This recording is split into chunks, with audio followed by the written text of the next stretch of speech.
Hello dear students, welcome to Franklin's Lectures. അപ്പം ഞാൻ നിങ്ങൾക്ക് ഈ ഒരു സെമസ്റ്ററിൽ നിങ്ങളെ പഠിപ്പിക്കാൻ പോകുന്ന subject introduction to computer organisation and architecture എന്ന് പറയുന്ന സബ്ജക്റ്റ് ആണ്. ഇതിൻ്റെ സബ്ജക്റ്റ് കോഡ് PBCST 404 ആണ്. നിങ്ങളെ പുതിയ റിവിഷൻ പ്രകാരമുള്ള ഒരു പഴയ സബ്ജക്റ്റ് ആണ്. നിങ്ങൾ സീനിയേഴ്സിന് ഇത് പഠിക്കാനുണ്ടായിരുന്നു, പക്ഷേ അതിൽ നിന്ന് ഒരുപാട് മാറ്റങ്ങൾ വരുത്തിയിട്ടുണ്ട്. അപ്പം നിങ്ങളുടെ സീനിയേഴ്സിന് എനിക്കൊന്ന് തേർഡ് ഇയറിലായിരുന്നു ഇത് പഠിക്കാനുണ്ടായിരുന്നത്. നിങ്ങളുടെ സീനിയേഴ്സ് എന്ന് വെച്ചാൽ നിങ്ങളുടെ തൊട്ട് മുമ്പത്തെ റിവിഷൻ. അപ്പോൾ അതിലെ മൊഡ്യൂൾസ് ഒക്കെ നമ്മൾ കമ്പയർ ചെയ്ത് നോക്കുന്ന സമയത്ത് ഒരുപാട് വ്യത്യാസമുണ്ട്. പ്രത്യേകിച്ച് ഫസ്റ്റ് മൊഡ്യൂളൊക്കെ എൻറ്റയർലി ഡിഫറെൻ്റ് ആണ്. ഓക്കെ, അപ്പോൾ ഈ ഒരു സബ്ജക്റ്റ് പക്ഷേ സബ്ജക്റ്റിൻ്റെതായ കാര്യങ്ങളൊക്കെ തന്നെയാണ് പഠിക്കാനുള്ളത് കേട്ടോ. വളരെ വാസ്റ്റ് ആയിട്ടുള്ളൊരു സബ്ജക്റ്റ് ആണ്.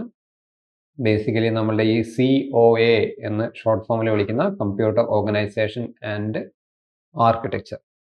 അപ്പോൾ ഇതൊരു ഇൻട്രൊഡക്ഷൻ ക്ലാസ് ആണ്. നിങ്ങളെ ടോപ്പിക്കൊന്നും ഞാൻ ഇതിനകത്ത് പഠിപ്പിക്കാൻ വേണ്ടി തുടങ്ങുന്നില്ല.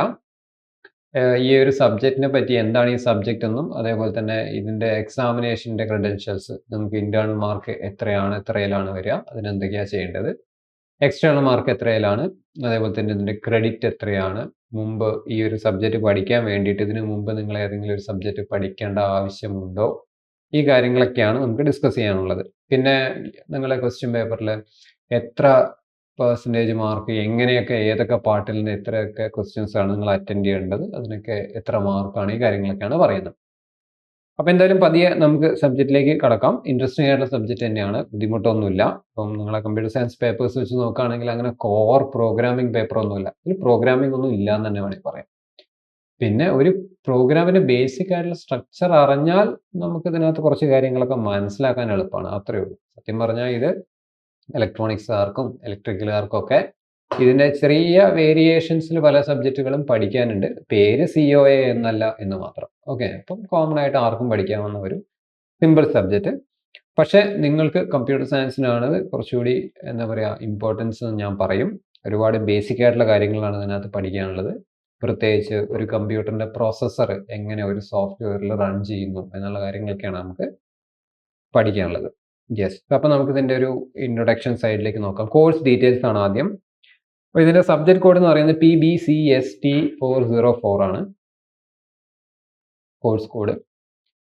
ഇൻറ്റേർണൽ മാർക്ക്, അതാണ് ഈ CIE മാർക്ക് എന്ന് പറയുന്നത് 40 മാർക്കാണ്. അതേപോലെ end semester examination ESE final, നിങ്ങളുടെ ബോർഡ് എക്സാം, യൂണിവേഴ്സിറ്റി എക്സാം 60. അങ്ങനെ 100 മാർക്ക്, 60, 40, 100 മാർക്ക്. ഇതിൻ്റെ ക്രെഡിറ്റ് വാല്യൂ 4 ആണ്.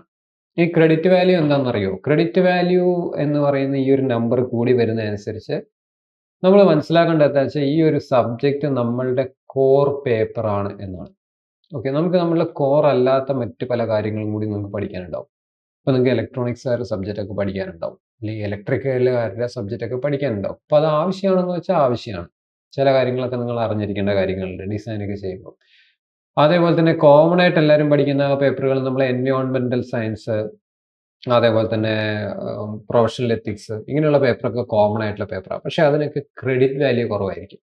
അപ്പോൾ ക്രെഡിറ്റ് വാല്യൂ ഒരു 3ന് മുകളിൽ കണ്ടു കഴിഞ്ഞാൽ അതിൻ്റെ അർത്ഥം എന്താണെന്ന് വെച്ചാൽ ഇത് നിങ്ങളുടെ ബ്രാഞ്ചിൻ്റെ കോർ സബ്ജക്റ്റാണ്, നിങ്ങളുടേതെന്ന് നിങ്ങൾക്ക് പറയാവുന്ന ഒരു സബ്ജക്റ്റാണ്. അല്ലാതെ ഇലക്ട്രോണിക്സുകാരുടെയും കമ്മ്യൂണിക്കേഷൻകാരുടെയും ഒന്നും അല്ല.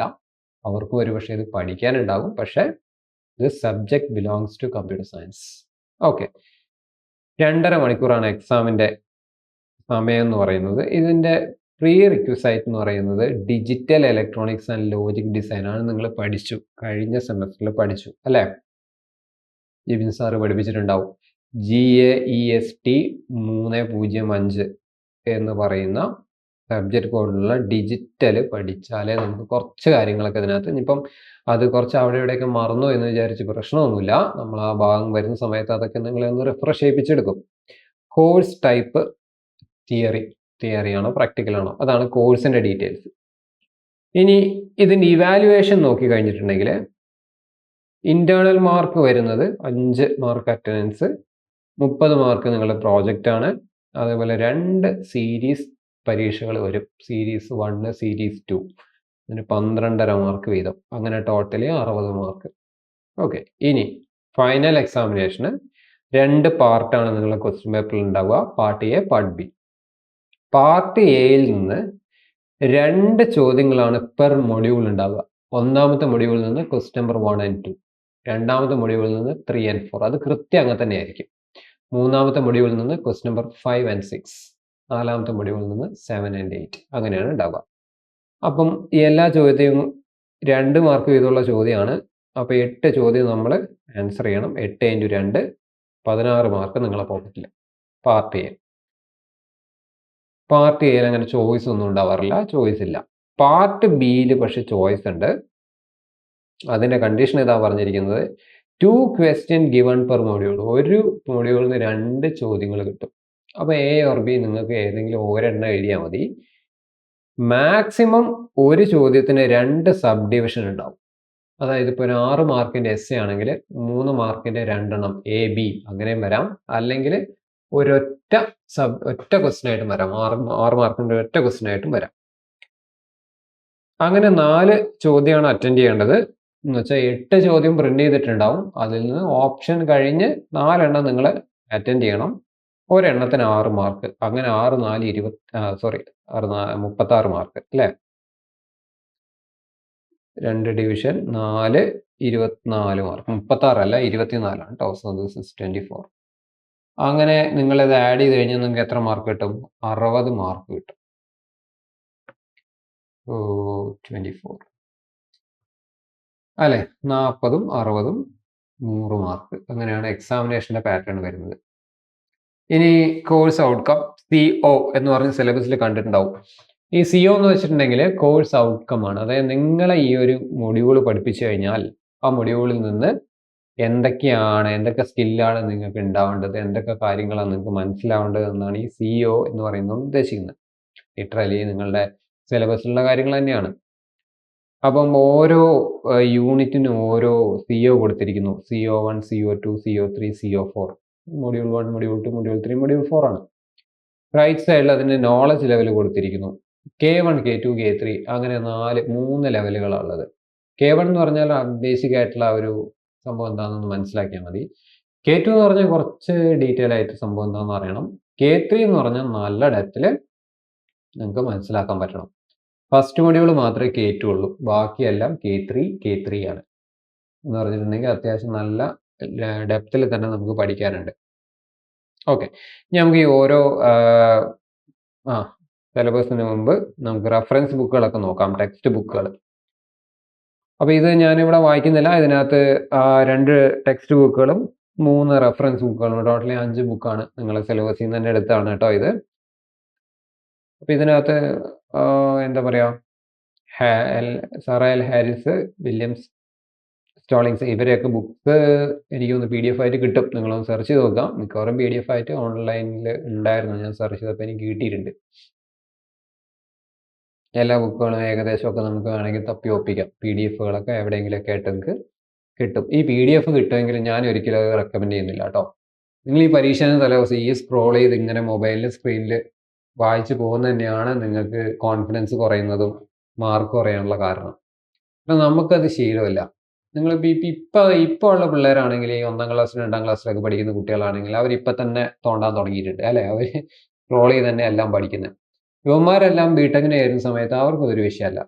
അവർക്ക് അത്ര എക്സ്പീരിയൻസ് ഉണ്ട്. നിങ്ങൾ അങ്ങനെയല്ല. നിങ്ങൾ 10ാം ക്ലാസ് വരെ പഠിച്ച് മൊബൈൽ നോക്കിയിട്ടാണോ? നിങ്ങൾക്ക് ടെക്സ്റ്റ് ബുക്കുകൾ ഉണ്ടായിരുന്നില്ലേ? നോട്ട് നിങ്ങൾ എഴുതിയിട്ടില്ലേ? ഉണ്ടല്ലോ. അപ്പോൾ പിന്നെ നിങ്ങളുടെ ബ്രെയിൻ അതേ ഇനി അക്സെപ്റ്റ് ചെയ്യുള്ളൂ എന്തൊക്കെ പറഞ്ഞാലും. അപ്പോൾ ഈ ആവശ്യമുള്ള കാര്യങ്ങളൊക്കെ ഒന്ന് പ്രിൻ്റ് എടുത്തിട്ട് ആ കാര്യങ്ങളെ ഒരു ബുക്കാക്കി മാറ്റി അത് വായിച്ച് പഠിക്കുന്നതാണ് ബെറ്റർ. ഓക്കെ, നമ്മളുടെ ഒരു ശീലവുമായിട്ട് അതാ മാച്ച് ആവും. നമുക്ക് ഏത് പഠിച്ചു ഏത് പഠിച്ചില്ല എല്ലാം നമുക്ക് പെട്ടെന്ന് തന്നെ നമ്മളെ കൺമുമ്പിൽ കിട്ടുകയാണ്. ഇത് സ്ക്രോൾ ചെയ്ത് നമുക്കൊരു കോൺഫിഡൻസ് കിട്ടൂല. നിങ്ങൾ പഠിച്ചതിൻ്റെ ഒരു മാർക്കും അതിനകത്ത് ഉണ്ടാവില്ല അല്ലേ?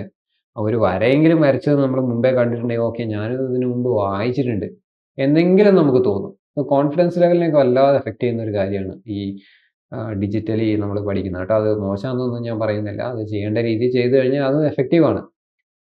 നമ്മൾ പഠിച്ചു വന്ന രീതി അനുസരിച്ച് ചിലപ്പോൾ അത് മാച്ച് ആവില്ല എന്ന് മാത്രം. ഇപ്പോൾ ടെക്സ്റ്റ് ബുക്കൊക്കെ ഒപ്പിച്ചോളാം, എളുപ്പമാണ്, നെറ്റിലുണ്ടാവും. ഇനി നമുക്ക് നോക്കാനുള്ളത് ഓരോ മൊഡ്യൂൾ വൈസ് എന്തൊക്കെയാണ് പഠിക്കാനുള്ളതെന്നാണ്. അത് പറയാൻ കുറച്ച് ബുദ്ധിമുട്ടാണ്. സത്യം പറഞ്ഞിട്ടുണ്ടെങ്കിൽ കുറേയൊക്കെ കമ്പ്യൂട്ടർ സയൻസ് ആയതുകൊണ്ട് എനിക്ക് പ്രത്യേകിച്ച് ഇത് പ്രോഗ്രാമും കാര്യങ്ങളൊക്കെ ആയതുകൊണ്ട് ഇതിൻ്റെ ഒരു പ്രാക്ടിക്കൽ സൈഡ് പറയാന്ന് പറയുന്നത് അതായത് മൊഡ്യൂൾസ് പഠിപ്പിക്കുന്ന സമയത്ത് അത് കുറേ ഇത് അങ്ങനെ തന്നെയാണ് പഠിപ്പിക്കുക. ഇപ്പോൾ ഒരു ഇൻട്രൊഡക്ഷൻ എന്നുള്ള ലെവലിൽ നിങ്ങൾക്ക് ഇതൊന്നും അറിയില്ല. നിങ്ങൾ ആദ്യമായിട്ട് കാണുന്ന സാധനങ്ങളാണ് അല്ലേ? ഞാനിപ്പോൾ ഈ മൊഡ്യൂളിലുള്ള കാര്യങ്ങൾ വായിച്ചു കഴിഞ്ഞാലും നിങ്ങൾക്കൊന്നും മനസ്സിലാവാൻ പോകുന്നില്ല. കുറച്ചൊക്കെ അവിടെ ഇവിടെയൊക്കെ എന്തെങ്കിലുമൊക്കെ കേട്ടിട്ടുണ്ടാവും. അപ്പം മൊത്തത്തിൽ ഇത് എന്താണ് സംഗതി എന്നുള്ളതാണ് നമ്മൾ പറയാൻ പോകുന്നത് കേട്ടോ. യെസ്. അപ്പോൾ ഇതിൽ എന്തൊക്കെയാണ് 4 സബ് ഡിവിഷൻസ് ആണ്. ഒന്നാമത്തേൽ എന്താ ബേസിക് സ്ട്രക്ചർ ഓഫ് കമ്പ്യൂട്ടേഴ്സ്. രണ്ടാമത്തേൽ സിസ്ക് വേഴ്സസ് റിസ്ക് ആർക്കിടെക്ചർ. മൂന്നാമത്തെ പോയിന്റ് എന്ന് പറയുന്നത് പ്രോഗ്രാമിംഗ് കൺസെപ്റ്റ്സ് ആണ്. നാലാമത്തേത് മെഷീൻ ലാംഗ്വേജിനെ പറ്റി. അപ്പം ബേസിക്കലി ഈ ഒരു മൊഡ്യൂൾ 1 എന്ന് പറയുന്ന മൊഡ്യൂൾ 1ഉം 2ഉം 3ഉം 4 ഒക്കെ ഏകദേശം ഞാൻ ഈ പറയുന്ന കാര്യമായിട്ട് കോയിൻസൈഡ് ചെയ്ത് നിൽക്കും. നിങ്ങൾ കമ്പ്യൂട്ടർ സയൻസ് പഠിക്കുന്ന കുട്ടികളാണെങ്കിൽ നിങ്ങൾ കംപ്ലീറ്റ്ലി സോഫ്റ്റ്വെയർ ഉണ്ടാക്കുക, കോഡിങ് ചെയ്യുക, ഇതാണ് നിങ്ങളുടെ ലൈഫ് എന്ന് ഒരിക്കലും വിചാരിക്കരുത് കേട്ടോ. അത് നിങ്ങളുടെ ലൈഫിൻ്റെ ഒരു ഭാഗം മാത്രമാണ്. നിങ്ങൾക്ക് ഇലക്ട്രോണിക്സുമായിട്ട് അതിഭയങ്കരമായിട്ടുള്ള ബന്ധം വേണം, എന്നാലേ നമുക്ക് ഷൈൻ ചെയ്യാൻ പറ്റുള്ളൂ. ഇലക്ട്രോണിക് സർക്യൂട്ടുകൾ അറിയണം. എന്തുകൊണ്ടാണ്? ഇപ്പം ഞാനൊരു എക്സാമ്പിൾ പറഞ്ഞുതരാം. നമ്മളിപ്പം ഏറ്റവും വലിയ സോഫ്റ്റ്വെയർ എന്നറിയപ്പെടുന്ന സാധനം എന്താ? ഓപ്പറേറ്റിംഗ് സിസ്റ്റം അല്ലേ? It's a collection of lot of softwares, right? ഒരു പ്രത്യേക രീതിയിൽ കണക്ട് ചെയ്തുണ്ടാക്കിയിട്ടുള്ള ഒരു ഹ്യൂജ് സോഫ്റ്റ്വെയർ കളക്ഷനാണ് ഓപ്പറേറ്റിംഗ് സിസ്റ്റം. നിങ്ങൾക്ക് എന്തൊക്കെ ഓപ്പറേറ്റിംഗ് സിസ്റ്റം അറിയാം? നിങ്ങൾക്ക് മാക്കിൻടോഷ് അറിയാം അല്ലേ? നിങ്ങൾ കണ്ടിട്ടുണ്ടാവും, ചിലപ്പോൾ ഉപയോഗിച്ചിട്ടുണ്ടാവും. iOS അല്ലേ? iOS ആപ്പിളിൻ്റെ ഫോണുള്ളവർക്ക്. ഇനി ആൻഡ്രോയിഡ് ഫോൺ ഉപയോഗിക്കുന്നെങ്കിലോ? ആൻഡ്രോയിഡ് എന്ന് പറയുന്നത് ഒരു ഓപ്പറേറ്റിംഗ് സിസ്റ്റമാണ്. ഉറപ്പായിട്ടും നിങ്ങൾക്ക് അത് നിങ്ങളത് ഹാൻഡിൽ ചെയ്ത് പരിചയമുണ്ടാവും, ശരിയല്ലേ? പിന്നെ നമ്മളിപ്പം റാസ്ബെറി പൈ പോലത്തെ മെഷീൻസിലേക്ക് നോക്കുകയാണെങ്കിൽ ഉബുണ്ടു, ജെസ്സി, റാസ്ബിയൻ, അത് എന്തോ ഒരു ഓപ്പറേറ്റിംഗ് സിസ്റ്റംസ് ഉണ്ട് അല്ലേ? പഴയ മൊബൈൽ ഫോണിലേക്ക് നോക്കുകയാണെങ്കിൽ പഴയ നോക്കിയ എന്ന് പറയുന്നത് സിംബിയൻ എന്ന് പറയുന്ന ഒരു ഓപ്പറേറ്റിംഗ് സിസ്റ്റം ആയിരുന്നു. അതേപോലെ തന്നെ സാംസങ്ങിന് സെപ്പറേറ്റ് ഓപ്പറേറ്റിംഗ് സിസ്റ്റം ഉണ്ടായിരുന്ന കാലമൊക്കെ ഉണ്ടായിരുന്നു. അപ്പോൾ എന്തൊക്കെ നിങ്ങൾ ഈ ഓപ്പറേറ്റിംഗ് സിസ്റ്റം ഉണ്ടാക്കിയാലും ഇതൊക്കെ നിങ്ങളൊരു ഹാർഡ്വെയറിലേക്കാണ് ഡൗൺലോഡ് ചെയ്യാൻ പോകുന്നത്, ശരിയല്ലേ? നിങ്ങൾ വിൻഡോസ് എന്ന് പറയുന്ന ഒരു ഓപ്പറേറ്റിംഗ് സിസ്റ്റം മുഴുവൻ ഉണ്ടാക്കാൻ പഠിച്ചു കഴിഞ്ഞിട്ട് കാര്യം ഉണ്ടാവും. അത് ഇൻ്റലിൻ്റെ ചിപ്പിലാണ് നിങ്ങൾക്ക് ഓടിക്കേണ്ടത്. ഈ കോർ i7ൻ്റെയും കോർ i5ൻ്റെയും i9ൻ്റെ ഒക്കെ ആർക്കിടെക്ചർ നിങ്ങൾക്ക് അറിയില്ലെങ്കിൽ നിങ്ങൾ എങ്ങനെ കോഡ് ചെയ്യും? നിങ്ങൾ കോഡ് ചെയ്ത ആ ഒരു പ്രോഡക്റ്റ് നിങ്ങളുടെ സോഫ്റ്റ്വെയർ ഈ പെർട്ടിക്കുലർ ഹാർഡ്വെയറിൽ വർക്ക് ചെയ്യും എന്ന് എന്തുറപ്പാണുള്ളത്? ഒരിക്കലും നമുക്ക് സോഫ്റ്റ്വെയർ മാത്രമായിട്ടുള്ള ലൈഫില്ല അല്ലേ? ആൻഡ്രോയിഡ് ആണ് നിങ്ങൾ ചെയ്യുന്നതെങ്കിലോ നിങ്ങൾക്ക് സ്നാപ്ഡ്രാഗൺ 8 പെർഫോമൻസ് എന്താണ്, എങ്ങനെയാണ് ഇത് വർക്ക് ചെയ്യുന്നതെന്ന് അറിയില്ലെങ്കിൽ നിങ്ങൾ ഉണ്ടാക്കിയ ആൻഡ്രോയിഡ് പ്രോപ്പറായിട്ട് അതിനകത്ത് വർക്ക് ചെയ്യില്ല, ശരിയല്ലേ? എങ്ങനെ റാം യൂട്ടിലൈസ് ചെയ്യണം, എങ്ങനെ റോം യൂട്ടിലൈസ് ചെയ്യണം, എത്ര SSD വെക്കണം, സ്റ്റോറേജിൻ്റെ സ്പീഡ് എത്ര ലിമിറ്റ് ചെയ്യണം, ഈ കാര്യങ്ങളൊക്കെ നമ്മൾ അറിഞ്ഞിരിക്കണം. ഇതൊക്കെ ഹാർഡ്വെയർ ആണ്, ഇതൊക്കെ ഇലക്ട്രോണിക്സ് ആണ്, ചിപ്പുകളാണ്, ശരിയല്ലേ? ബാറ്ററി മാനേജിനെ പറ്റി നല്ല ധാരണ വേണം. പ്രത്യേകിച്ച് നിങ്ങൾ മൊബൈൽ പ്ലാറ്റ്ഫോമിലേക്ക് പോവുകയാണെങ്കിൽ നിങ്ങൾ ഓപ്പറേറ്റിംഗ് സിസ്റ്റം എന്തെങ്കിലും ബഗ് ഉണ്ടെങ്കിൽ അത് ബാറ്ററി ഡ്രെയിൻ ചെയ്യും. അപ്പം എഗെയിൻ ബാറ്ററി എന്ന് പറയുന്ന ഒരു ഹാർഡ്വെയർ ആണ് അല്ലേ? ഇലക്ട്രോണിക്സുകാരുടെ സാധനമാണ്. പക്ഷെ അത് അറിഞ്ഞാൽ മാത്രമേ നമുക്ക് അതിനെ കോഡ് ചെയ്യാൻ പറ്റുള്ളൂ. മാക്കിൻടോഷ് ആണെങ്കിലും അങ്ങനെ തന്നെ. M1, M2, M3, M4ൻ്റെ ആർക്കിടെക്ചർ അറിയാതെ ഇപ്പം M5 ഇറങ്ങി. എങ്ങനെയാണ് നിങ്ങളൊരു macOS ഡിസൈൻ ചെയ്യുക? ആപ്പിൾ A16, A17, A18 ഇതിൻ്റെ സ്ട്രക്ചർ അറിയാതെ എങ്ങനെയാണ് നിങ്ങളൊരു iOS ബീറ്റ ഡെവലപ്പർ പാക്കേജ് പുറത്തേക്ക് ഇറക്കുക? You cannot do that. ഇനി ഒരിക്കലും ഒരു മനുഷ്യനും അത് കറക്റ്റായിട്ട് അതിൽ വർക്ക് ചെയ്യുന്ന ആൾക്കാർക്ക് പോലും അത് ചെയ്യാൻ പറ്റുന്നില്ല, ശരിയല്ലേ? ഒരു പുതിയൊരു ആൻഡ്രോയിഡ് ഓപ്പറേറ്റിംഗ് സിസ്റ്റം അവർ റിലീസ് ചെയ്തു എന്ന് വിചാരിച്ചോ, അല്ലെങ്കിൽ പുതിയൊരു macOS ഇപ്പോൾ റിലീസ് ചെയ്തു. ഇപ്പോൾ macOS തഹോ ഇറങ്ങിയിട്ടുണ്ട്. സെക്കോയ കഴിഞ്ഞ് തഹോ ഇറങ്ങിയിട്ടുണ്ട്. തഹോ കഴിഞ്ഞപ്പോൾ അടുത്ത് കഴിഞ്ഞ് വേറൊരു OS ഇറങ്ങും. അത് ഇറങ്ങിക്കഴിഞ്ഞാൽ ഒരാഴ്ച അല്ലെങ്കിൽ 2 ആഴ്ച നമ്മളുടെ കമ്പ്യൂട്ടർ ബഗ് കാണിച്ചുകൊണ്ടേയിരിക്കും. ചിലപ്പോൾ പെട്ടെന്ന് ക്രാഷ് ആവും, ചില ആപ്പുകൾ ഓപ്പൺ ആവില്ല, ചിലപ്പോൾ കമ്പ്യൂട്ടർ പെട്ടെന്ന് റീസ്റ്റാർട്ട് ആവും, ചിലപ്പോൾ വിൻഡോസിൻ്റെ ആനിമേഷനൊക്കെ ഇങ്ങനെ സ്റ്റക്ക് ആവും. എന്തുകൊണ്ടാണ് ഇതിങ്ങനെ ഒരു പുതിയ ഓപ്പറേറ്റിംഗ് സിസ്റ്റത്തിന് അപ്ഡേറ്റ് റിലീസ് ചെയ്ത ഉടനെ നമ്മുടെ സിസ്റ്റം ഇങ്ങനെ ബിഹേവ് ചെയ്യുന്നത്? സോഫ്റ്റ്വെയറിലെ ചെറിയ ചെറിയ പാളിച്ചകളാണ്. അപ്പോൾ അത് അവർ നോക്കി കണ്ട് മനസ്സിലാക്കി യൂസേഴ്സിൻ്റെ അടുത്ത് ഫീഡ്ബാക്ക് എടുത്തിട്ട് അവർ ആ സോഫ്റ്റ്വെയറിൽ അതിനുള്ള കോഡിങ് ചെയ്യും. ഇപ്പം ബഗ് വരുന്ന, ഗ്ലിച്ച് വരുന്ന, അല്ലെങ്കിൽ ഹാങ് ആവുന്നത്, ചില ആപ്ലിക്കേഷൻ ഓപ്പൺ ആകുമ്പോൾ ഇങ്ങനെ സ്റ്റക്കായിട്ട് ഓപ്പൺ ആവുന്നത്, ഇതൊക്കെ ഗ്രാഫിക് പ്രോസസ്സർ കറക്റ്റായിട്ട് ട്യൂൺ ആവാത്തതിൻ്റെ പ്രശ്നമാണ്. നിങ്ങൾ എഴുതിയ പുതിയ കോഡിൽ ആ ഗ്രാഫിക് പ്രോസസറിന്റെ യൂസേജിൽ എന്തോ പ്രശ്നമുണ്ട്.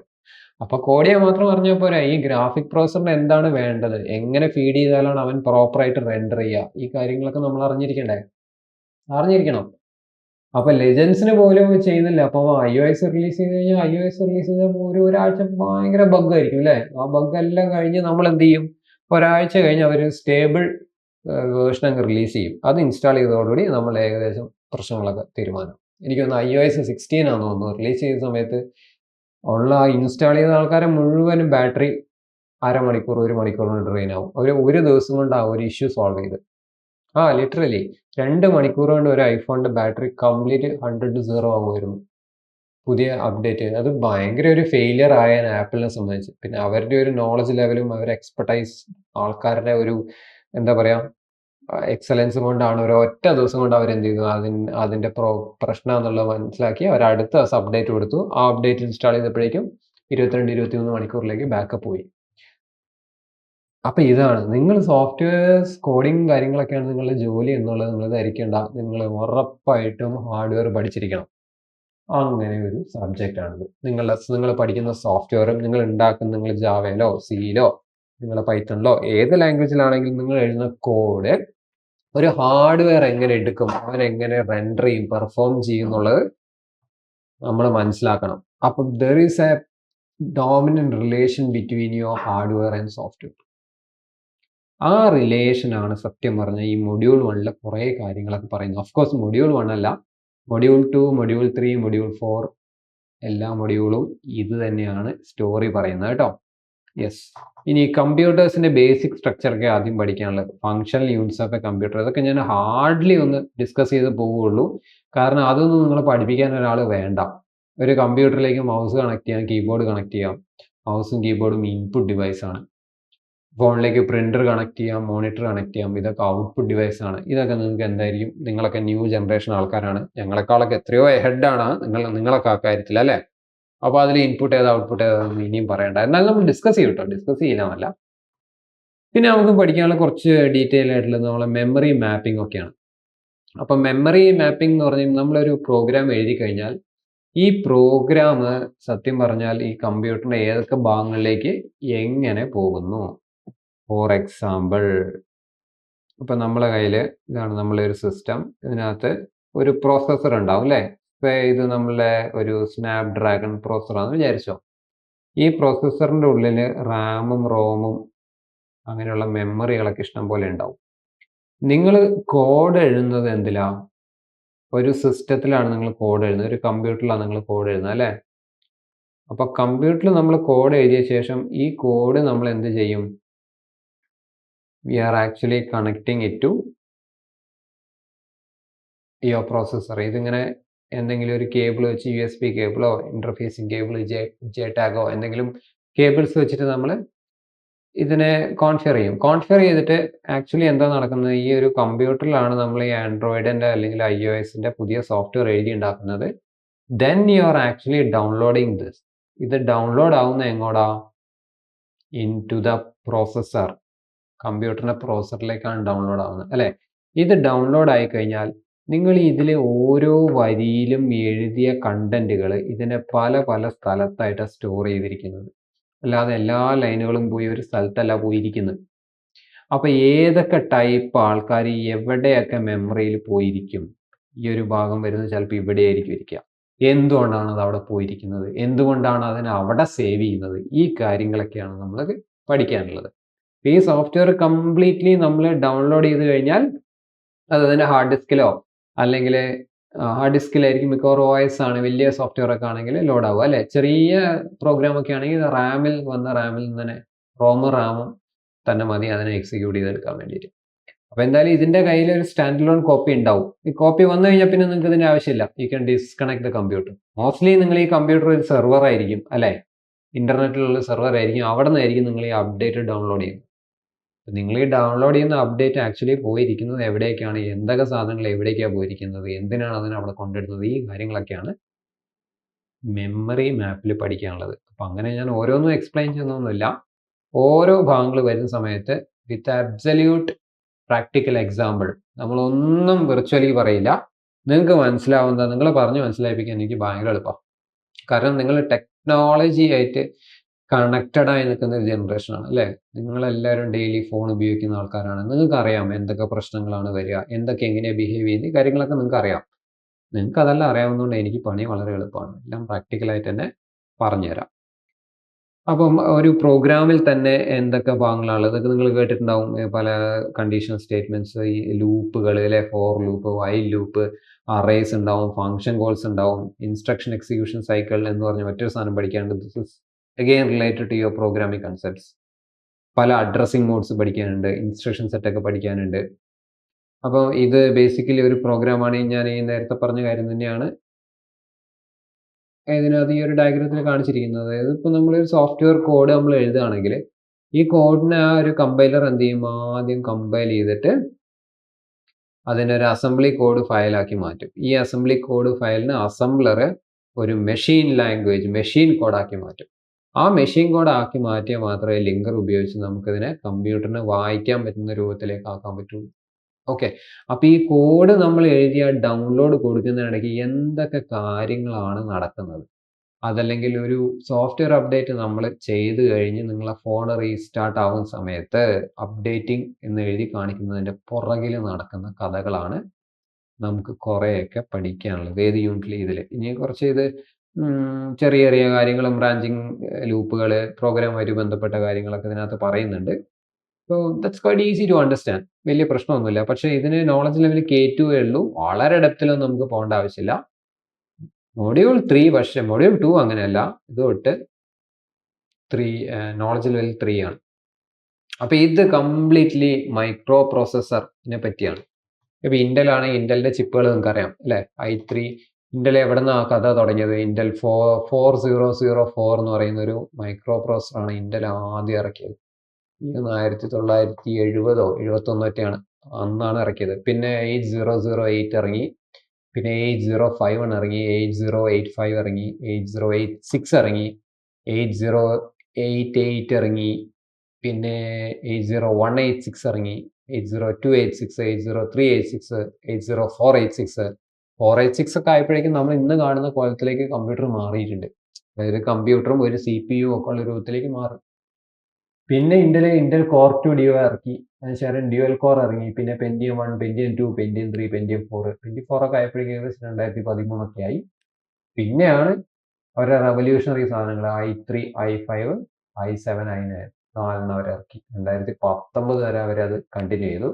പക്ഷെ 19 ഇവർക്കൊരു പണി കിട്ടി. എന്താണ്? അവരെ മെയിൻ എതിരാളിയായ ആപ്പിൾ എന്ത് ചെയ്തു? ആപ്പിൾ സിലിക്കൺ എന്ന് പറഞ്ഞ് M സീരീസിലുള്ള ചിപ്പ് ഇറക്കി. അപ്പം വളരെ ബേസ് ലെവലിലുള്ള ഒരു M1 ചിപ്പിന് വരെ നമ്മൾ ഇന്റൽ കോർ i9ന്റെ 20-30 ഇരട്ടിയാണ് പെർഫോമൻസ്. അപ്പോൾ അതോടുകൂടി അവർ സ്ലോ ഡൗൺ ചെയ്തു. വീണ്ടും 2024 4 കൊല്ലത്തെ ഗ്യാപ്പിന് ശേഷം അവർ വീണ്ടും അൾട്രാ 3, അൾട്രാ 5, അൾട്രാ 7 എന്ന് പറഞ്ഞ് 3 പ്രോസസ്സേഴ്സ് ഇപ്പം ഇറക്കിയിട്ടുണ്ട്. ഇന്റൽ കോർ അൾട്രാ 7, അൾട്രാ എന്നുള്ള പേരിലാണ് അറിയപ്പെടുന്നത്. അപ്പോൾ അതൊക്കെയാണ് ഒരു പ്രോസസ്സറിന്റെ ഒരു ഹിസ്റ്ററി. അതൊക്കെ നമുക്ക് പഠിക്കാനുണ്ട്. അപ്പം പണ്ടത്തെ സിംഗിൾ സൈക്കിൾ പ്രോസസ്സർ തൊട്ട് സിംഗിൾ പൈപ്പ് ലൈൻ തൊട്ട് മൾട്ടി പൈപ്പ് ലൈൻ വരെ. ഇപ്പോൾ പൈപ്പ് ലൈൻ എന്ന് പറഞ്ഞാൽ എന്താണെന്ന് അറിയുമോ?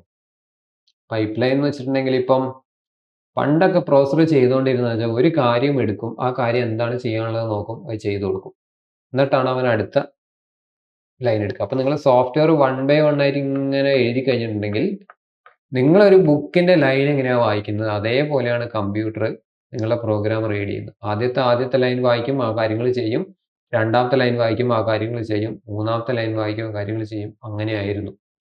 പക്ഷേ ഈ ഒരു പൈപ്പ് ലൈൻ വന്നപ്പോൾ 2 stage, 3 stage, 5 stage, 7 stage pipe line എന്നൊക്കെ പറഞ്ഞ് പല ടൈപ്പ് പൈപ്പ് ലൈൻസ് ഉണ്ട്. പൈപ്പ് ലൈൻ വന്ന സമയത്ത് എന്താണ് നടന്നതെന്ന് വെച്ചിട്ടുണ്ടെങ്കിൽ, എന്താണ് പൈപ്പ് ലൈൻ ടെക്നോളജി എന്ന് വെച്ചാൽ, ഈ സത്യം പറഞ്ഞിട്ടുണ്ടെങ്കിൽ ഒരുപാട് പ്രോസസ്സ് ഒന്നിച്ച് ഹാൻഡിൽ ചെയ്യും. അപ്പം അതായത് നിങ്ങളിപ്പം ഒരു പ്രോഗ്രാം ലൈൻ എഴുതി, ഓക്കെ. ഈ ഒരു പ്രോഗ്രാം ലൈൻ എഴുതി കഴിഞ്ഞാൽ ആദ്യം നമ്മളുടെ പ്രോസസ്സർ എന്ത് ചെയ്യും? അതിനെ ഫെച്ച് ചെയ്യും. ഫെച്ച് ചെയ്യുന്ന വെച്ചാൽ അത് റോമിലാണ് ഇരിക്കുന്നുണ്ടാവുക. അവിടെ നിന്ന് ഈ പ്രോഗ്രാമിനെ എടുത്ത് കൊണ്ടുവരും. ആ ലൈനിനെ എടുത്ത് കൊണ്ടുവന്ന് CPU എത്തിക്കും. CPU എത്തിച്ചു കഴിഞ്ഞിട്ടുണ്ടെങ്കിൽ ഇവൻ്റെ അടുത്ത സ്റ്റേജ് എന്ന് വെച്ചിട്ടുണ്ടെങ്കിൽ ഇതിന് ഡീകോഡ് ചെയ്യും.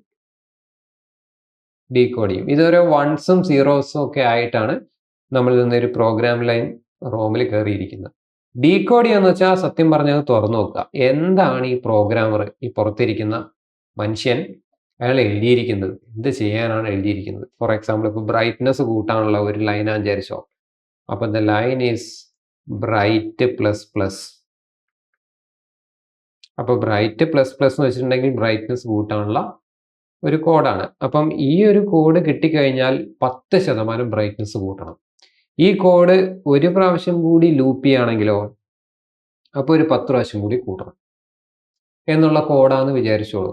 അപ്പോൾ ഈ കോഡ് ബ്രൈറ്റ് പ്ലസ് പ്ലസിന് ആദ്യം എടുത്തുകൊണ്ട് വരണം. റോമിലാണ് ഇവൻ സ്റ്റോർ ചെയ്തിട്ടുണ്ടാവുക. അവിടെ നിന്ന് എടുത്തുകൊണ്ടുവന്ന ശേഷം അതിന് ഡീകോഡ് ചെയ്യുക. ഡീകോഡ് ചെയ്യാന്ന് വെച്ചാൽ ഇത് എന്താണ് എന്നുള്ളത് മനസ്സിലാക്കലാണ് അടുത്ത പരിപാടി. ഇങ്ങനെ പറഞ്ഞാൽ എന്താണ് എന്നുള്ളത് അതിന് ഓൾറെഡി പറഞ്ഞിട്ടുണ്ടാവും. അതിൻ്റെ ഫോംവെയറിൽ ഓൾറെഡി നമ്മൾ ഡിസൈൻ ചെയ്ത് വെച്ചിട്ടുണ്ടാവും. ഇങ്ങനെ പറഞ്ഞു കഴിഞ്ഞാൽ അതിൻ്റെ അർത്ഥം ഈ എന്താ പറയുക, ഡിസ്പ്ലേൻ്റെ പുറകിലുള്ള LED ബൾബ് ഉണ്ടാവും, അതിലേക്ക് കൂടുതൽ വോൾട്ടേജ് കൊടുക്കുക. അപ്പം ഡിസ്പ്ലേ എന്താവും, ബ്രൈറ്റ് ആവും. എത്ര വോൾട്ടേജ് ആണ് കൂടുതൽ കൊടുക്കേണ്ടത് എന്നുള്ളതൊക്കെ ബ്രൈറ്റ് പ്ലസ് പ്ലസ് എന്ന് പറയുന്ന കോഡിനകത്ത് അതിൻ്റെ ഫോംവെയറിൽ എഴുതിയിട്ടുണ്ടാവും. അപ്പോൾ ഡീകോഡ് ചെയ്ത് അവൻ എന്താ സംഭവം എന്ന് മനസ്സിലായി. LED ബൾബിന് എന്ത് ചെയ്യുക, വോൾട്ടേജ് കൂടുതൽ കൊടുക്കുക. അടുത്ത ലൈൻ എന്ന് പറഞ്ഞാൽ എക്സിക്യൂട്ടാണ്. എക്സിക്യൂട്ട് എന്ന് വെച്ചാൽ ആക്ച്വലി എന്താണോ നടത്തേണ്ടത് ആ കാര്യം നടത്തി കൊടുക്കുക, ബ്രൈറ്റ്നസ് കൂട്ടുക. ഇതിപ്പോൾ ഒരു ലൈനിൻ്റെ കാര്യമാണ് പറഞ്ഞത്. ഇങ്ങനെ ലൈൻസ് ഇങ്ങനെ എഴുതിയിട്ടുണ്ടാവും. ഇത് ഓരോന്നായിട്ടാണ് ഇവൻ ചെയ്തുകൊണ്ടിരുന്നത്. പക്ഷേ പൈപ്പ് ലൈൻ വന്ന സമയത്ത് ഒരു ഇൻസ്ട്രക്ഷൻ ഫെച്ച് ചെയ്തു, അതിനെ ഡീകോഡ് ചെയ്തുകൊണ്ടിരിക്കുന്ന സമയത്ത് തന്നെ രണ്ടാമത്തതിനെ ഫെച്ച് ചെയ്ത് വെക്കും. മനസ്സിലായോ? രണ്ടാമത്തതിനെ അടുത്ത് കൊണ്ടുപോയി വെക്കും. ഒന്നാമത്തവനെ ഡീകോഡ് ചെയ്ത് അവനെ എക്സിക്യൂട്ട് ചെയ്യാൻ വേണ്ടി വിട്ട് കഴിഞ്ഞാൽ ഈ ഓൾറെഡി എടുത്തു കൊണ്ടുവന്ന് വെച്ച ആളെ ഡീകോഡിങ് സ്റ്റേജിലേക്ക് ഇടും. അപ്പോൾ ഫെച്ച് ചെയ്യുന്ന ആൾക്ക് പണിയൊന്നുമില്ല. അവൻ എന്ത് ചെയ്യും, മൂന്നാമത്തെ ലൈനിനെ ഫെച്ച് ചെയ്ത് വെക്കും. ഇതിങ്ങനെ നടന്നുകൊണ്ടിരിക്കും. ഒരു പൈപ്പ് ലൈൻ എന്ന് പറഞ്ഞിട്ടുണ്ടെങ്കിൽ പൈപ്പിലൂടെ വെള്ളം ഒഴുകുന്ന ഇങ്ങനെ ഒരു ക്വാണ്ടിറ്റി ഓഫ് വാട്ടർ ബോഡീൻ്റെ പുറകിലുള്ള യൂണിറ്റ് വോളിയംസ് ആണ് ഇങ്ങനെ പുഷ് ചെയ്ത് പോകുന്നത് അല്ലേ, പുറകിൽ. അപ്പോൾ അതേപോലെ ഒരു പൈപ്പിൻ്റെ ഉള്ളിൽ ക്യൂ നിർത്തുക. അപ്പോൾ ഇതിനാണ് ഈ പൈപ്പ് ലൈനിങ് എന്ന് പറയുന്നത്. അപ്പോൾ ഒരേ സമയത്ത് ഇവൻ ഇങ്ങനെ ചെയ്യുന്നുണ്ട്. ആക്ച്വലി ഒരു ലൈൻ എക്സിക്യൂട്ട് ചെയ്യുമ്പം അടുത്ത ലൈൻ ഡീകോഡ് ചെയ്തിട്ടുണ്ടാവും, അടുത്ത ലൈൻ ഫെച്ച് ചെയ്ത് വെച്ചിട്ടുണ്ടാവും. ഇവൻ എക്സിക്യൂട്ട് ചെയ്ത് കഴിഞ്ഞ ഉടനെ ഈ ഡീകോഡ് ചെയ്തതിനെ എക്സിക്യൂട്ട് ചെയ്യുകയായി, ഫെച്ച് ചെയ്തതിനെ വീണ്ടും ഡീകോഡ് ചെയ്യും, പുതിയത് വീണ്ടും ഫെച്ച് ചെയ്ത് വയ്ക്കും. ഇത് 3 സ്റ്റേജ് പൈപ്പ് ലൈനാണ്. ഇങ്ങനത്തെ 5 സ്റ്റേജ് പൈപ്പ് ലൈനുണ്ട്, 7 സ്റ്റേജ് പൈപ്പ് ലൈനുണ്ട്. അപ്പോൾ ഇതൊക്കെ പിന്നെ എന്താ പറയുക, ഇങ്ങനത്തെ കാര്യങ്ങളൊക്കെ നടക്കുന്നതുകൊണ്ടാണ് നമുക്ക് ഇപ്പോഴും ഹൈ സ്പീഡിലേക്ക് കാര്യങ്ങൾ ചെയ്യാൻ പറ്റുന്നത്. പ്രൊവൈഡഡ് ഈ വോൾട്ടേജ് കൂട്ടുന്ന കാര്യത്തിലൊക്കെ അബദ്ധം പറ്റിയിട്ടാണ് ഇതൊക്കെ ഹാർഡ്വെയർ ആയിട്ട് മാച്ച് ചെയ്ത് ചെയ്യാത്തതുകൊണ്ടാണ് നമ്മളെ ഗ്രീൻ ലൈൻ പിങ്ക് ലൈൻ ഓർമ്മയുണ്ടല്ലോ അല്ലേ. ഒരു കാലഘട്ടം എന്ന് വെച്ചാൽ 6 മാസം മുമ്പ് വരെ സോഫ്റ്റ്വെയർ അപ്ഡേറ്റ് വന്നപ്പോൾ ഗ്രീൻ ലൈൻ വന്നിട്ടുണ്ടായിരുന്നു. എന്താ കാര്യം എന്ന് വെച്ചിട്ടുണ്ടെങ്കിൽ വേറെ ഒന്നുമല്ല, കൃത്യമായിട്ടുള്ള വോൾട്ടേജ് പാറ്റേൺ പോകാത്തതുകൊണ്ടാണ്. അപ്പം ചിലപ്പം എന്തെങ്കിലും ഡസ്റ്റോ അല്ലെങ്കിൽ കേടാവാറായി ഇരിക്കുന്ന ഡിസ്പ്ലേയിലെ ലൈൻസ് LED സെക്ഷൻസ് ഒക്കെ കുറച്ചൊരു എക്സ്ട്രാ വോൾട്ടേജ് കയറുമ്പോഴേക്കും അവൻ കത്തിപ്പോവും. ഓക്കെ, അതാണ് പ്രശ്നം. അത് ഇങ്ങനെ സോഫ്റ്റ്വെയർ അപ്ഡേറ്റ് വഴി ഇങ്ങനെ ഒരു ഹാർഡ്വെയർ ഡാമേജ് ആവുന്നത് നിങ്ങൾക്ക് സംശയം ഉണ്ടാവും അല്ലേ. സോഫ്റ്റ്വെയർ ആണ് നമ്മൾ മാറ്റിയത്. ഇങ്ങനെ ഒരു ഹാർഡ്വെയർ ഡാമേജ് ആവുക, ഇങ്ങനെയാണ് ഹാർഡ്വെയർ ഡാമേജ് ആവുക. ഈ വോൾട്ടേജ് ലെവൽസിനെയൊക്കെ കൺട്രോൾ ചെയ്യുന്ന സോഫ്റ്റ്വെയർ ആണ്. നിങ്ങൾക്ക് ഇപ്പോൾ ഒരു സാംസങ്ങിൻ്റെ ഒരു ഫോണിൻ്റെ ഒരു S25 Ultra എന്ന് പറയുന്ന ഫോണുണ്ട്.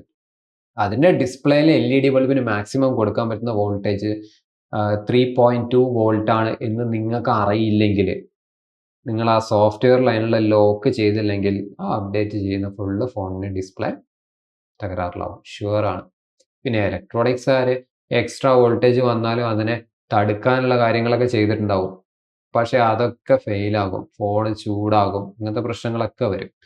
കാരണം ഇതൊരു പ്രത്യേക മോഡിലാണ് ഈ അപ്ഡേറ്റ് നടക്കുക. ബാക്കി എല്ലാവരെയും ഈ പരിപാടിയിൽ നിന്ന് ഒഴിവാക്കി ആ സോഫ്റ്റ്വെയറിനെ കംപ്ലീറ്റ്ലി ഹാർഡ്വെയറിലേക്ക് മെർജ് ചെയ്ത് കൊടുക്കുക. അപ്പോൾ വേറെ സോഫ്റ്റ്വെയർസ് ഒന്നും ബാക്കിൽ അതിൻ്റെ റൺ ചെയ്യില്ല. ഒരു മെയിൻ കോഡ്സ് മാത്രമേ വർക്ക് ചെയ്യുള്ളൂ, ജസ്റ്റ് ലൈക്ക് സേഫ് മോഡ്.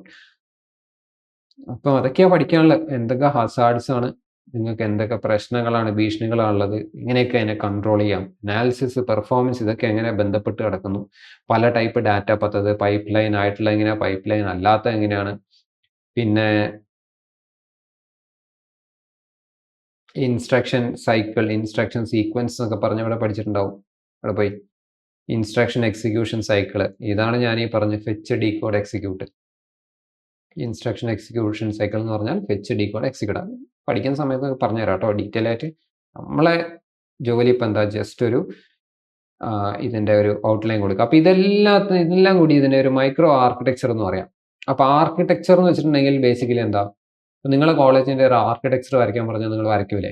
എവിടെയാണ് ക്യാൻറ്റീൻ, എവിടെയാണ് ഗ്രൗണ്ട്, എവിടെയാണ് സിവിൽ എഞ്ചിനീയറിംഗിൻ്റെ ബ്ലോക്ക്, എവിടെയാണ് ഇലക്ട്രിക്കൽ ആർ ബ്ലോക്ക്, എവിടെയാണ് കമ്പ്യൂട്ടർ സയൻസിൻ്റെ ബ്ലോക്ക്. കമ്പ്യൂട്ടർ സയൻസിൻ്റെ ബ്ലോക്കിൽ നിന്ന് സിവിൽ ഇലക്ട്രിക്കലിലേക്ക് പോകാം, പക്ഷേ സിവിലിലേക്ക് പോകാൻ വഴിയില്ല, ഇവിടെ ഒരു മതിലാണ് അല്ലേ? അപ്പോൾ ഇങ്ങനെ വേണം പോകാൻ. ഇങ്ങനെ ഓരോ ബ്ലോക്കുകൾ തമ്മിൽ കണക്ട് ചെയ്ത് ഏത് ബ്ലോക്കിൽ നിന്ന് ഏത് ബ്ലോക്കിലേക്ക് പോകാം എന്നുള്ളതിൻ്റെ ആരോ മാർക്കൊക്കെ ഇട്ട് നമ്മൾ വരയ്ക്കുന്ന ഡയഗ്രാമാണ് ബ്ലോക്ക് ഡയഗ്രാം. ഒരു ഒറിജിനൽ ഇൻ്റലിൻ്റെ ബ്ലോക്ക് ഡയഗ്രാം, ഇൻ്റൽ കോർ 2 ഏകദേശം 2001 2003 ആ സമയത്തൊക്കെ വന്ന ഒരു ഇൻ്റൽ സെലറോണിൻ്റെ ഒക്കെ ഒരു സീരീസ് സമയത്തിൽ വന്നിട്ടുള്ള ഒരു ആർക്കിടെക്ചറാണ്. അപ്പോൾ ഇതിനകത്തുള്ള ആൾക്കാർ കണ്ടില്ലേ, ഇവന്മാരൊക്കെ ആരാണ്, എന്താണ് ഇവന്മാരൊക്കെ പണി? ഇവിടെ നോക്കുക, ഇത് കണ്ടില്ലേ ആരോ മാർക്ക്, അങ്ങോട്ടും പോവാം ഇങ്ങോട്ടും പോകാം, ഇവിടെ നിന്ന് അങ്ങോട്ടും ഇങ്ങോട്ടും പോകാൻ പറ്റും. പക്ഷേ ഈ ആരോ മാർക്ക് കണ്ടോ, ഇവിടെ നിന്ന് ഇങ്ങോട്ടേ വഴിയുള്ളൂ, തിരിച്ച് അങ്ങോട്ട് പോകാൻ വഴിയില്ല. അപ്പം എന്താണ് ഈ ബ്ലോക്കുകളുടെയൊക്കെ ജോലി? ഓക്കെ, ഇൻ്റലിനെ നമുക്ക് പഠിക്കാനില്ല, ചെറിയ ആം ആർക്കിടെക്ചർ, റിസ്ക് ആർക്കിടെക്ചറൊക്കെ നമുക്ക് പഠിക്കാനുള്ളത്. അപ്പോൾ ഈ ആർക്കിടെക്ചറിൽ വരുന്ന കാര്യമാണ് ഞാൻ ഈ പറഞ്ഞിട്ടുള്ള സബ് ഡിവിഷനൊക്കെ അതിൻ്റെ ആപ്ലിക്കേഷനായിട്ട് വരുന്ന കാര്യങ്ങളാണ്. അപ്പോൾ കുറച്ചുകൂടി ഇലക്ട്രോണിക്സുമായിട്ടുള്ള ബന്ധം കൂടുതൽ നിങ്ങൾക്ക് കത്തുന്നുണ്ടാവും, ക്ലിയർ ആവുന്നുണ്ടാവും. പിന്നെ നമുക്ക് പഠിക്കാനുള്ള മെമ്മറി സിസ്റ്റംസ് ആണ്. യെസ്, മെമ്മറി സിസ്റ്റം നിങ്ങൾ പഠിച്ചേ മതിയാവും. കാരണം നിങ്ങളൊക്കെ പഠിച്ച് പാസ്സാകുമ്പോഴേക്കും റാമിൻ്റെ ഒക്കെ വില എന്ന് പറഞ്ഞാൽ എനിക്ക് തോന്നുന്നു 1 GB റാമിൻ്റെ ഒക്കെ 1 ലക്ഷം രൂപ ആവാനുള്ള ചാൻസ് ഒക്കെ ഉണ്ട്. ഇപ്പോഴത്തെ പോക്ക് നമ്മൾ കണ്ടു കഴിഞ്ഞിട്ടുണ്ടെങ്കിൽ അങ്ങനെയാണ് വില കയറി പോകുന്നത്. അതായത് യൂണിറ്റിന് 12 രൂപ കഴിഞ്ഞ കൊല്ലം ഉണ്ടായിരുന്ന റാമിൻ്റെ യൂണിറ്റി ബ്ലോക്കിന് ഇപ്പോഴത്തെ വില എനിക്ക് തോന്നുന്നു 530 രൂപയാണ്. എത്ര ഇരട്ടിയാണ് ഈ ചേഞ്ച്? 10 ആണോ 20 ആണോ 30 ആണോ? എത്ര ഇരട്ടിയാണ്? ഭയങ്കര ഒരു ജമ്പാണ് റാമിൽ പോയത്. റാമിൻ്റെ വില കൂടുതലായതുകൊണ്ട് ഇപ്പോൾ എല്ലാ ഫോണൊക്കെ നോക്കിയാൽ നിങ്ങൾ ഈ ഷവമി, റിയൽമി എല്ലാ ഫോണുകളും 50,000 രൂപയ്ക്ക് വിറ്റുകൊണ്ടിരുന്നവരെ ഫ്ലാഗ്ഷിപ്പ് ഫോണുകളൊക്കെ 75 ആക്കി. അപ്പോൾ റാം ഷോർട്ടേജ് ആണ്. അത് ഒക്കെ പരിഹരിക്കപ്പെടും എന്ന് വിചാരിക്കുന്നു. അല്ലെങ്കിൽ പുതിയ ടെക്നോളജി വന്നിട്ട് അതൊക്കെ മാപ്പ് ചെയ്യണം. അപ്പം നമുക്ക് മെമ്മറീനെ പറ്റി നല്ല അണ്ടർസ്റ്റാൻഡിങ് വേണം. ഓക്കെ, നമ്മളൊരു വലിയൊരു സോഫ്റ്റ്വെയർ നമ്മൾ കൊണ്ടുവന്ന് ഇപ്പോൾ നിങ്ങൾ ആൻഡ്രോയിഡിൽ ഭയങ്കര ആനിമേഷനും സംഭവമുള്ള ഒരു അടിപൊളി ആൻഡ്രോയിഡ് പുതിയൊരു വേർഷൻ നിങ്ങൾ കഷ്ടപ്പെട്ടിരുന്ന് ഉണ്ടാക്കി വിചാരിച്ചു. ഇത് റൺ ചെയ്യണമെങ്കിൽ 32 GB റാം വേണം. അത് നിങ്ങൾ ആലോചിച്ചില്ല. ഈ സാധാരണക്കാരെ പോക്കറ്റിലുള്ള ഫോണിലൊക്കെ 32 GB റാം ഉണ്ടാവുമോ? അവരൊക്കെ ഈ സോഫ്റ്റ്വെയർ ഇൻസ്റ്റാൾ ചെയ്ത് കഴിഞ്ഞാൽ എന്തായിരിക്കും അവരുടെ അവസ്ഥ? സ്റ്റക്കായിരിക്കും അല്ലേ? അപ്പം മെമ്മറീനെ പറ്റി നല്ല ധാരണ ഉണ്ടാവണം. എങ്ങനെ മിനിമം മെമ്മറിയിൽ ഈ OS ഓടിക്കാം, എത്ര ഗ്രാഫിക് കാർഡ് മിനിമം എപ്പം ഉപയോഗിക്കാം, എപ്പോൾ ഗ്രാഫിക് കാർഡ് വേണ്ട, എപ്പോൾ ഗ്രാഫിക് കാർഡ് വേണം, ഇതൊക്കെ കമ്പ്യൂട്ടർ തന്നെ മനസ്സിലാക്കണം അല്ലേ? പലതരത്തിലുള്ള മെമ്മറി ഉണ്ട്. ഇപ്പോൾ ക്യാഷ് മെമ്മറി ഉണ്ട്, മെയിൻ മെമ്മറി ഉണ്ട്, അതേപോലെ തന്നെ വിർച്വൽ മെമ്മറി ഉണ്ട്, റോം ഉണ്ട്, റാം ഉണ്ട്. ഇപ്പം അതിൻ്റെ ഒരു സ്ട്രക്ചർ നോക്കുകയാണെങ്കിൽ ഇതാണ് അതിൻ്റെ ഒരു സ്ട്രക്ചർ എന്ന് പറയുന്നത്. പ്രൈമറി സ്റ്റോറേജ്, സെക്കൻഡറി സ്റ്റോറേജ് എന്നൊക്കെ പറഞ്ഞ് ജസ്റ്റ് ഒരു എക്സാമ്പിൾ വേണമെങ്കിൽ പറഞ്ഞുതരാം. ഹാർഡ് ഡിസ്ക് ആണ് നിങ്ങൾക്ക് പരിചയമുള്ള ഏറ്റവും വലിയ മെമ്മറി അല്ലേ? ഹാർഡ് ഡിസ്ക് അല്ലെങ്കിൽ മെമ്മറി കാർഡ്. ഹാർഡ് ഡിസ്ക് അല്ലെങ്കിൽ മെമ്മറി കാർഡ്, ഇത് ഏകദേശം ഒരു എത്രയൊക്കെ ഉണ്ടാവും? ഒരു 2 TB ഒന്നും ഇന്ന് വലിയ വിഷയമൊന്നുമല്ല. 2 TB ഹാർഡ് ഡിസ്ക് എന്ന് പറഞ്ഞാൽ ആരും അങ്ങനെ അമ്പരന്ന് നോക്കുകയൊന്നുമില്ല. അത് നമ്മളിപ്പം കാണാറുള്ള എല്ലാ ഫോണിലൊക്കെ 2 TB ഒക്കെ വന്നു തുടങ്ങി, മെമ്മറി കാർഡും വന്നു തുടങ്ങി. ഈ 2 TB മെമ്മറി കാർഡ് എക്സ്റ്റേണൽ മെമ്മറിയാണ്. എന്നാൽ ഫോണിൻ്റെ ഇൻറ്റേർണൽ മെമ്മറി എന്ന് പറഞ്ഞിട്ടുണ്ടെങ്കിൽ മാക്സിമം ഒരു 1 GB വരും അല്ലേ? സോറി, 1 GB എന്ന്, ഇത് TB അല്ല PB ആണ് കേട്ടോ, മാറിപ്പോയി. ടെറാബൈറ്റ് ഒക്കെ മാറി പെറ്റാബൈറ്റിലേക്കൊക്കെ പോയിക്കൊണ്ടിരിക്കുകയാണ്. ഇനി ഇൻറ്റേർണൽ മെമ്മറി എന്ന് പറയുന്നത് ഏകദേശം എത്ര വരും? നിങ്ങൾക്ക് എത്ര ഇൻറ്റേർണൽ മെമ്മറി ഉള്ള ഫോണൊക്കെ നിങ്ങളുടെ കയ്യിലുണ്ട്? ഒരു 512 അല്ലേ? 512 GB. യെസ്, ഇത് SSD ആണ്. This is solid state device SSD technology മാറി. ഇത് കഴിഞ്ഞ് നിങ്ങൾ റാമിലേക്ക് പോവുകയാണെങ്കിലോ, റാൻഡം ആക്സസ് മെമ്മറി. റാം ഇപ്പോൾ ഏകദേശം നമുക്ക് എത്ര GB കിട്ടും? ഇപ്പോൾ ഒരു 32 GB റാമൊക്കെ ഇപ്പം ഈസി ആയിട്ട് നമുക്ക് കിട്ടും അല്ലേ? 32 GB ഫോണും ഇപ്പോൾ മാക്കിൻടോഷ്, ആപ്പിൾ, ഇപ്പം എന്താണ് മാക്ബുക്ക് പ്രോ ഒക്കെ നോക്കിക്കഴിഞ്ഞിട്ടുണ്ടെങ്കിൽ 32ഉം 48ഉം ഒക്കെ GB ഉള്ള റാമുള്ള പ്രോസസ്സർ നമുക്ക് കിട്ടും. ഇത് കഴിഞ്ഞുള്ള കഥ നിങ്ങൾക്ക് അറിയണ്ടാവില്ല, അത് ഞാൻ പറഞ്ഞുതരാം. ഇതിന് താഴെ വേറൊരു സാധനം കൂടിയുണ്ട്, ക്യാഷ് മെമ്മറി. ക്യാഷ് മെമ്മറി എന്ന് പറയുന്നത് KB-യിലാണ് വരിക, അല്ലെ MB-യിലാണ് വരിക. Maximum 1 MB cache memory. ഇത് ലെവൽ 1. ഇത് കഴിഞ്ഞ് ലെവൽ 2 ക്യാഷ് മെമ്മറി ഉണ്ട്. Okay, so this is also cache memory level 2. Level 2 cache memory എന്ന് പറഞ്ഞാൽ ഏകദേശം KB-യാണ് വരിക. 16 KB കിലോബൈറ്റ്, വീണ്ടും കുറഞ്ഞു. ഇതും കഴിഞ്ഞ് ഉള്ള ആളാണ് പ്രോസസ്സറിന്റെ ഉള്ളിലുള്ള memory, that is registers. Okay, registers എന്നൊക്കെ പറയുമ്പോൾ ഏകദേശം എത്ര വരും എന്നറിയോ? ബൈറ്റ്സ് ആണ് വരിക. അപ്പോൾ 512 ബൈറ്റ് എന്നൊക്കെയാ വരിക. ഇതാണ് ശരിക്കും, അപ്പം ഇതാണ് പ്രോസസ്സറിലേക്ക് ഫീഡ് ചെയ്യുന്നത്. So this is your processor.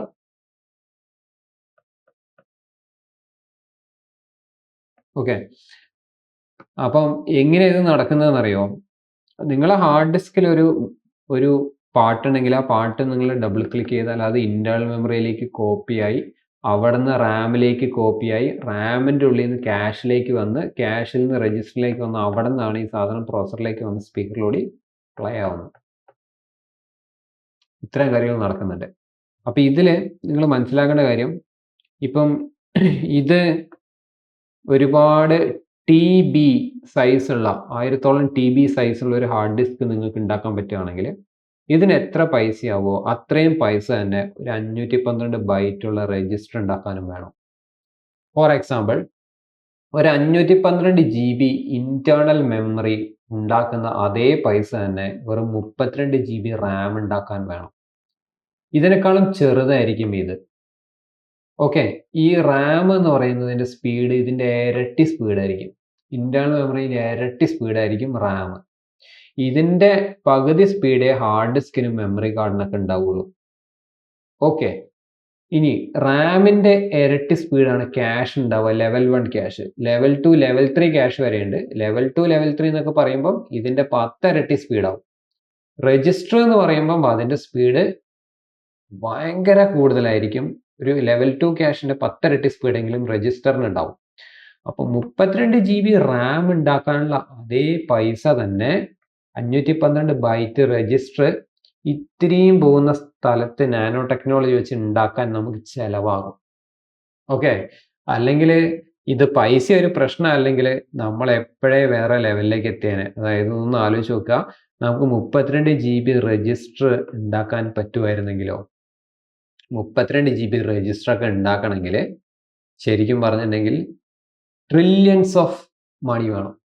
Trillions, ബില്യൺസും അല്ല, ട്രില്യൺസ്. ഒരെണ്ണം വാങ്ങണമെങ്കിൽ, അങ്ങനെ ഒരു ഫോൺ നിങ്ങൾ ഉണ്ടാക്കണമെങ്കിൽ അതിന് ട്രില്യൺസ് ആയിരിക്കും പൈസ. ഓക്കെ, അതായത് ലക്ഷം കോടി രൂപ വരും. ആരെങ്കിലും വാങ്ങിക്കുമോ? വാങ്ങിക്കൂല.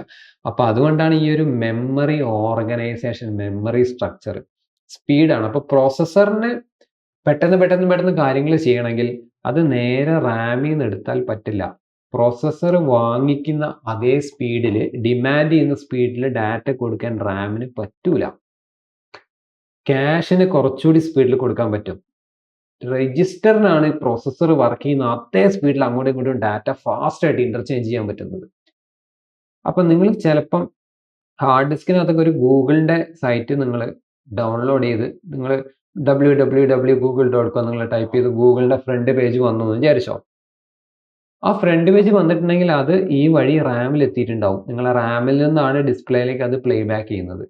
പിന്നെ ഇന്റർനെറ്റ് ഇല്ലെങ്കിലും പ്രശ്നമല്ല.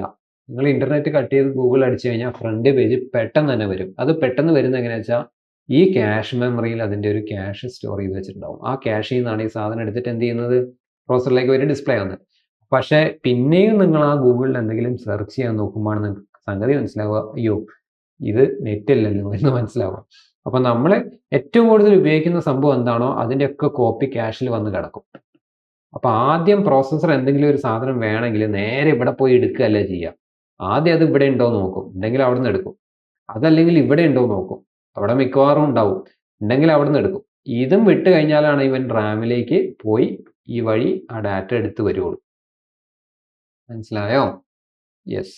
അപ്പൊ അതാണ് നമുക്ക് ഇവിടെ പഠിക്കാനുള്ളത്. മെമ്മറി സിസ്റ്റം എങ്ങനെയാണ് മെമ്മറി ഡിസൈൻ ചെയ്യുന്നത്. ഭയങ്കര ഇന്റലിജന്റ് ആയിട്ടുള്ള ഒരു പരിപാടിയാണ് കേട്ടോ.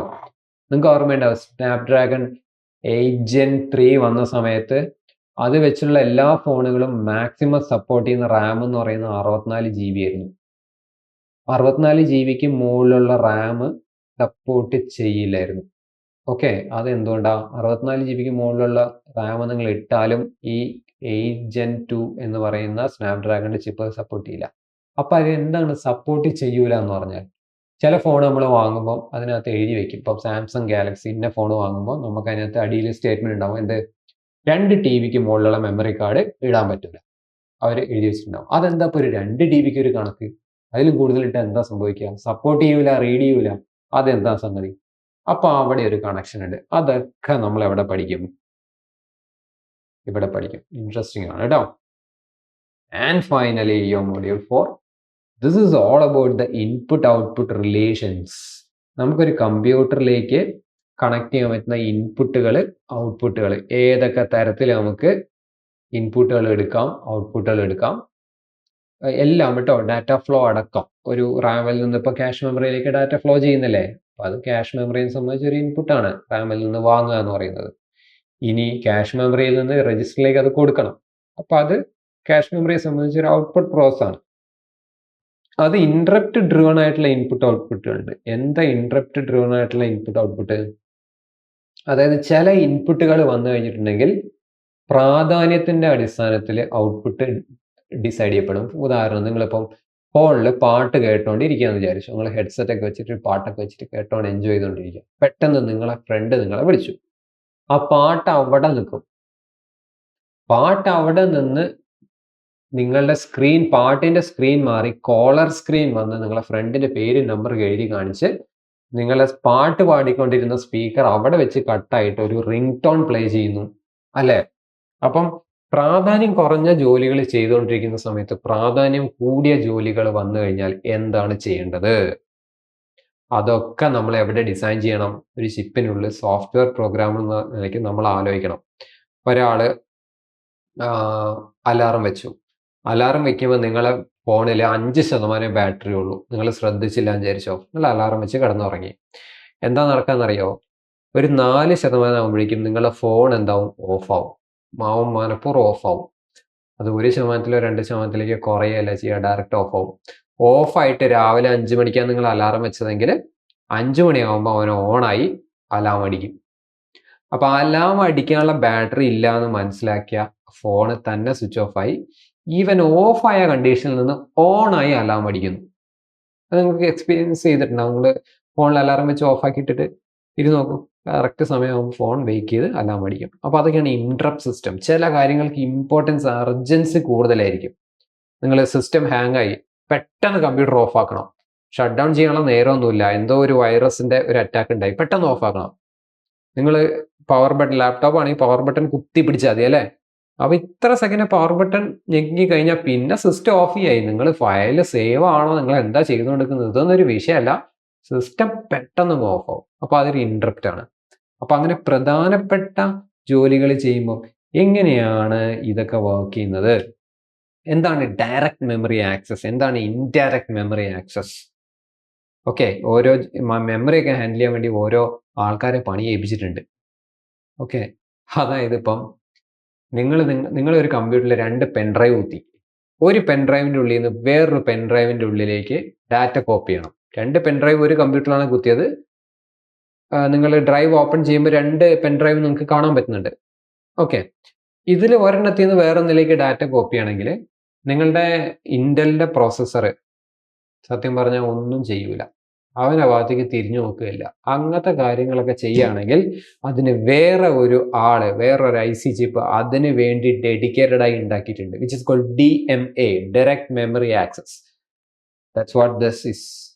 അപ്പൊ എങ്ങനെ ആ ഒരു പ്രോസസ്സർ തന്നെ കാര്യം മനസ്സിലാക്കി ഒരു പെൻ ഡ്രൈവിൽ നിന്ന് വേറൊരു പെൻ ഡ്രൈവിലേക്ക്, അതായത് കമ്പ്യൂട്ടറിൽ സേവ് ആവുന്നേ ഇല്ല അല്ലേ, റാമിൽ സ്റ്റോർ ആവും, റാമിൽ സ്റ്റോർ ആയിട്ടാണ് ഈ വഴിക്ക് വരിക. അതൊക്കെയാണ് നമുക്ക് ഇതിനകത്ത് പഠിക്കാനുള്ളത്. സോ ഇതും കംപ്ലീറ്റ്ലി ഹാർഡ്വെയർ ആണ്. ഓക്കെ, സോ അതിൻ്റെ ഒരു കൺട്രോൾ സർക്യൂട്ടറി ആണ് ഈ കാണുന്നത്. പല തരത്തിലുള്ള രജിസ്റ്റേഴ്സിൽ നിന്ന് ഇന്നും ഔട്ടും എങ്ങനെയാണ് ഈ കണക്ഷൻസ് ഒക്കെ പോകുന്നത്. ഒരു ഇൻപുട്ട്, ഒരു കീബോർഡിൽ നിങ്ങൾ ഒരു കീ പ്രസ് ചെയ്ത് കഴിഞ്ഞാൽ എങ്ങനെയാണ് ഒരു ഡിസ്പ്ലേയിൽ, ഒരു ഡിസ്പ്ലേ ഉണ്ടെങ്കിൽ ഈ ഡിസ്പ്ലേയിൽ എങ്ങനെയാണ് നിങ്ങൾ ഇവിടെ K എന്ന് പറയുന്ന ബട്ടൺ പ്രസ് ചെയ്താൽ K എന്ന് പറയുന്ന ബട്ടൺ ഇവിടെ എങ്ങനെയാണ് വരുന്നത്. ഇതൊക്കെ ഇൻപുട്ട് ഔട്ട്പുട്ട് ആണ് അല്ലേ. ഇതൊക്കെ എങ്ങനെയാണ് നടക്കുന്നത്, ഇതിൻ്റെയൊക്കെ ഒരു ബേസിക് ആണ് നമുക്ക് പഠിക്കാനുള്ളത്. യെസ്, അപ്പോൾ കേൾക്കുമ്പം ഇത് ഒരുപക്ഷെ ഇൻട്രസ്റ്റിംഗ് ആയി തോന്നിയേക്കാം. കുറച്ചുകൂടിയൊക്കെ ഇലക്ട്രോണിക്സും കുറച്ചുകൂടിയൊക്കെ ലൈവിൽ ഇപ്പം നടക്കുന്ന കാര്യങ്ങളൊക്കെ തമ്മിൽ കോറിലേറ്റ് ചെയ്തിട്ടുള്ള ഒരു സബ്ജക്റ്റ് ആണ്. പക്ഷേ ഇവിടെ ഒരു പക്ഷേ ഉണ്ട്. നോക്കുക, എല്ലാ സബ്ജക്റ്റുകളും നമുക്ക് ബോറിംഗ് ആവുന്ന എന്തുകൊണ്ടാണെന്ന് വെച്ചാൽ നമ്മൾ പ്രാക്ടിക്കൽ സൈഡ് പഠിക്കാത്തതുകൊണ്ടാണ്. അല്ലേ, സത്യമല്ലേ? നിങ്ങൾ ഫിസിക്സിലെ +2 എത്ര ലോ പഠിച്ചിട്ടുണ്ട്? എന്താ ഗോസ് തിയറം, അതിൻ്റെ ഒരു അപ്ലിക്കേഷൻ പറഞ്ഞേ. അതിൻ്റെ അപ്ലിക്കേഷൻ അന്ന് നമ്മൾ തപ്പിപ്പോയായിരുന്നെങ്കിൽ ഇന്ന് നമ്മൾ ആ തിയറം ഇപ്പം പറഞ്ഞേനെ. അപ്പം നമ്മൾ മനസ്സിലാവാതെ പഠിച്ചിട്ടാണ് മെമ്മറി നിൽക്കാത്തതും ഈ തലേദിവസം കുത്തിയിരുന്ന് ഏത് പരീക്ഷേൻ്റെ കുത്തിയിരുന്ന് ടെൻഷൻ അടിച്ച് നോക്കേണ്ട അവസ്ഥ വരുന്നതും. നിങ്ങൾ പ്രാക്ടിക്കലായി ഒന്ന് ചെയ്ത് പഠിച്ചു നോക്ക്, അതിൻ്റെ ഒരു എഫക്റ്റ് വേറെ തന്നെ ആയിരിക്കും അല്ലേ. ഇപ്പം തീക്കകത്ത് കൈ കൊണ്ടുപോയി മുട്ടിച്ച ഒരാൾ, പ്രാക്ടിക്കൽ അനുഭവമാണ്, കൈ കൊള്ളി.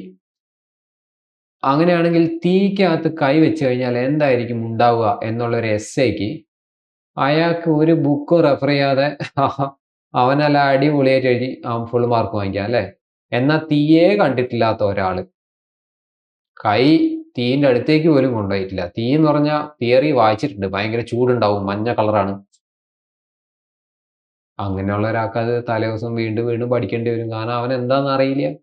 നമ്മളീ അറിയാതെ പഠിച്ചിട്ടാണ് ഈ സബ്ജക്റ്റ് ബോറടിക്കുന്നത്, നമുക്ക് സംഭവം ഒന്നും മനസ്സിലാവാത്തത്. എല്ലാം കോഡ് ചെയ്ത് നോക്കുക, അതിനുള്ള വഴിയൊക്കെ പറഞ്ഞുതരാം.